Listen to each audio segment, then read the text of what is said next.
As much as Trump desires it, the president is not a king. As much as Trump desires it, a law is not a suggestion. These are not questions of opinion. These are principles at the heart of our constitutional system. It's at the heart of our checks and balances. And thus we have a constitutional crisis. Just last week, Russell Vogt came before the Budget Committee in a hearing, and the things he spoke to laid out a three-part plan for this administration. Part one, salvage the programs that families depend on, be on their feet, and thrive and move into the middle class. Part two, borrow trillions and run up the deficit. Part three, give massive tax giveaways to the wealthiest Americans.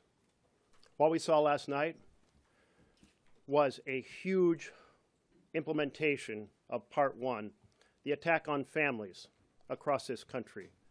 This is the great betrayal for a candidate, Trump, who ran on supporting families, and President Trump, who's serving to attack families.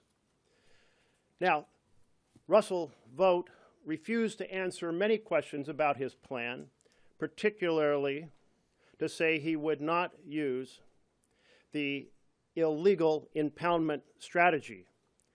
Impoundment means the president treats an appropriation as a suggestion and decides whether or not to actually implement it or not. That was decided by the courts before 1974. In 1974, Congress said if you want to pursue withholding funds, you have to apply for rescission. And this was further affirmed when the Supreme Court vetoed the line item budget process. So these are not questions that are unresolved.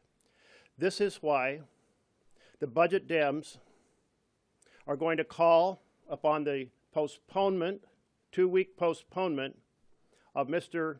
Vogt's confirmation in committee, vote in committee, until we answer these questions and resolve this constitutional crisis.